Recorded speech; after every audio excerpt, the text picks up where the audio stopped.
पूरी दुनिया बर्फ से ढक चुकी है। धरती पर लगभग सारी जिंदगी खत्म हो चुकी है। फेयरफुल। अब इंसानों के बचे हुए आखिरी लोग एक विशाल ट्रेन में रह रहे हैं। उस ट्रेन का नाम है उंगली से दाहिनी ओर इशारा स्नोपेसर।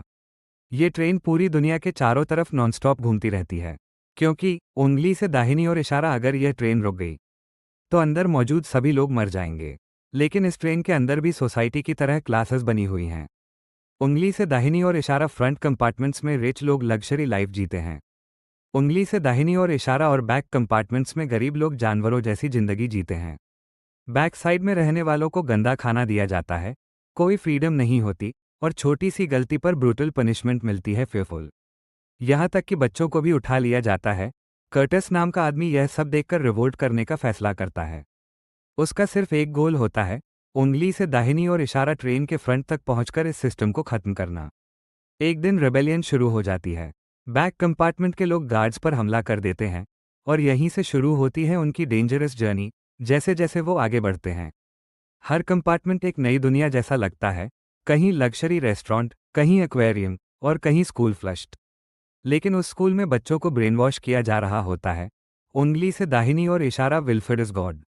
अब कर्टिस को समझ आता है, उंगली से दाहिनी ओर इशारा ये सिर्फ ट्रेन नहीं है, उंगली से दाहिनी ओर इशारा ये पूरा डिक्टेटरशिप सिस्टम है।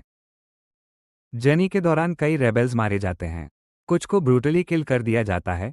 एक शॉकिंग सीन में एक आदमी का हाथ बाहर बर्फ में रख दिया जाता है। कुछ ही सेकंड्स में उंगली से दाहिनी ओर इशारा उसका हाथ पूरी तरह फ्रीज हो जाता है। फेयरफुल। अब कर्टिस और उसकी टीम धीरे धीरे इंजन के पास पहुंचते हैं। वहां उन्हें नामगोंग नाम का इंजीनियर मिलता है। वो बताता है, उंगली से दाहिनी ओर इशारा बाहर की दुनिया धीरे धीरे फिर से नॉर्मल हो रही है। उंगली से दाहिनी ओर इशारा शायद इंसान अब बाहर सर्वाइव कर सकते हैं। लेकिन कर्टिस का फोकस सिर्फ विल्फ्रेड को रोकना होता है। आखिरकार कर्टिस इंजन रूम तक पहुंच जाता है, जहां विल्फ्रेड उसका इंतजार कर रहा होता है। और तभी सबसे बड़ा ट्विस्ट सामने आता है। उंगली से दाहिनी ओर इशारा ये रेबेलियन भी विल्फ्रेड के प्लान का हिस्सा था। Fearful face. पॉपुलेशन कंट्रोल के लिए उंगली से दाहिनी ओर इशारा वो जानबूझकर रिवोल्ट्स करवाता था। अब विल्फ्रेड कर्टिस को ऑफर देता है, उंगली से दाहिनी ओर इशारा मेरी जगह ले लो और इस ट्रेन को तुम चलाओ।